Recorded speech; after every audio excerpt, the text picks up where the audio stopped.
क्षमा सौंपती उस भुजंग को जिसके पास करल हो, उसको क्या जो दंतहीन विसरहित विस्मित सरल हो। एक दिन एक दुखिया नाम का लकड़हारा जो है जंगल जाकर लकड़ी काटने गया, क्योंकि वही उसका रोज़ी रोटी था। वही काट कर लाता और शाम को उससे भोजन तैयार होता था। उसकी पत्नी उसका इंतज़ार करती कि कब वो लेकर लकड़ियाँ आए ताकि वो भोजन बना सके। बेचारा जंगल की ओर अपने कुल्हाड़ी लेके गया और लकड़ियाँ काटने में जुट गया। बड़ी मशक्क़त के बाद और मेहनत के बाद उसने बहुत सारी लकड़ियाँ का ढेर कर लिया और उसे अपनी पीठ पर लादे हुए लौट पड़ा। पीठ पर लदे लकड़ियों के गट्ठर के बोझ से उसकी कमर में दर्द होने लगा। तो उसने सोचा क्यों ना थोड़ी देर आराम कर लूँ और फिर अपने रास्ते को चलूँ।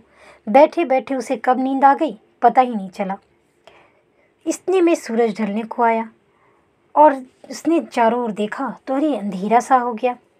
तब उसने सोचा कि अरे जल्दी मुझे घर जाना है, नहीं तो उसकी पत्नी जो कुंती थी वो उसका इंतज़ार करती होगी। उसने फटाफट अपने गट्ठर को उठाने की कोशिश की, परंतु ये क्या, जैसे ही उसने नज़र इधर उधर घुमाई कि उसका गट्ठर गायब था। अब तो बेचारा परेशान हो गया और उसे बड़ा हैरानी हुई कि इतना भारी गट्ठर आखिर ले कौन गया। उसने चारों तरफ देखा मगर कोई भी कुछ नज़र नहीं आया। अंधेरा हो चुका था। वह सोचने लगा कि अब क्या होगा। कुंती जब खाली हाथ लौटते देखेगी तो मुझ पे खूब झगड़ेगी। चूल्हा कैसे जलेगा, मैं क्या करूं। अभी यह सोच ही रहा था कि अचानक उसे जंगल में एक कोने में आग जलती हुई दिखी। उसने वहां तक पहुंचा और उसने देखा कि एक बूढ़ी सी औरत लकड़ियां जलाकर हाथ ताप रही है।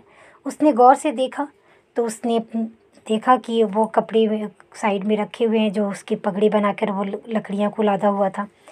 यह सारी देखकर उसे समझ में आ गया कि इसने ही लकड़ियां ले चुराई है।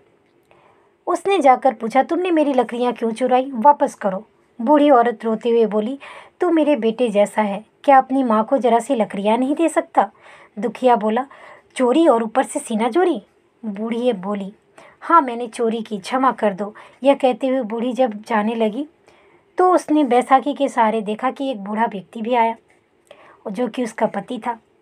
उसने बोला, बेटा क्षमा करने के लिए हमारे दिल में प्यार होना चाहिए, क्षमा याचना के लिए हमारे लिए दिल विनम्रता भरा होना चाहिए। क्षमा और विनम्रता का भाग्य बदल देता है, ये कोई नहीं जानता है। दुखिया क्रोधित होकर बोलता है, मुझे इस क्षमा और विनम्रता में नहीं पड़ना है। तुमने तो मेरी लकड़ियाँ चुरा ली। तब उस बूढ़े व्यक्ति ने कहा कि तुम्हें लकड़ियाँ की पड़ी हैं, क्षमा और विनम्रता भाग्य बदल देते हैं, लेकिन तुम में ये दोनों में से कुछ भी नहीं है, इसलिए लो लकड़ियाँ ले जाओ। उसने लकड़ियों का आग बुझाया और उसे सारा लौटा दिया। दुखिया सोच में पड़ गया। जब उसे होश आया तो उसने बूढ़ी इधर उधर देखा तो वहाँ बूढ़ा न था और ना ही बुढ़िया थी, ना ही आग जलती हुई दिखाई दी। पगड़ी वहीं पर पड़ी हुई थी। उसने लकड़ियों का ढेर उठाया और घर की ओर चल पड़ा। जब वो घर की ओर पहुंचा तो उसने अपनी सारी घटना को अपने एक मित्र से बताया। तब उसके मित्र ने सुन के कहा, अरे भाई तुमने ऐसा क्यों किया। दुखिया का साथी जो सुखिया था उसने ये सुनकर बोला कि दोस्त, भाग्य तुम्हारे दुख को अपने साथ ले जाना चाहता होगा। हो सकता है उस गरीब दुखिया के बहाने ही तुम्हारे भाग्य की जो रेखाएं हैं, जो दुख की रेखाएं हैं, वो मिट जाती। दुखिया ने दुखी होकर कहा कि मुझे तो उस समय कुछ भी नहीं सूझ रहा था, मैं तो अपनी बस चोरी की गई लकड़ियाँ लेने में लगा रहा। दुखिया को दुख हुआ और उसने सोचा कहीं सच में ऐसा तो नहीं। तो इसलिए ये छोटी सी कहानी है परंतु बहुत सारा कुछ कहती है कि कैसे कभी किसी गरीब का या किसी भले इंसान का जब आप मदद करो तो कब किस रूप में वो आपका सहायता कर दे ये कोई नहीं जानता है। जबकि दुखिया को इन सारी बातों का कुछ भी ज्ञान नहीं है। वो तो अपने दुख विपत्ति में इतनी परेशान था कि उसे कुछ भी नहीं सोचता था।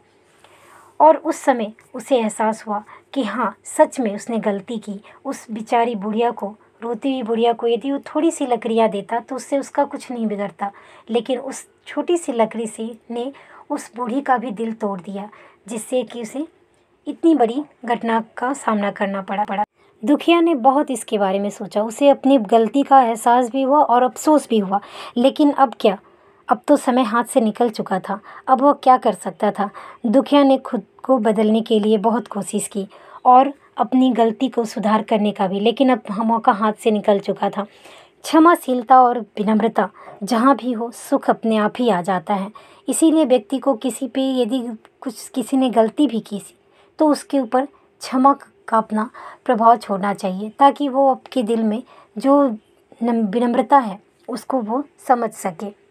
ये छोटी सी कहानी आपको ये सीख देती है कि किस तरह जीवन में कभी अपनी परेशानी से चाहे कितनी भी जूझते रहो, लेकिन यदि सामने वाला आपसे भी यदि कोई गरीब हो, दुखिया हो, तो उसकी मदद ज़रूर करना चाहिए।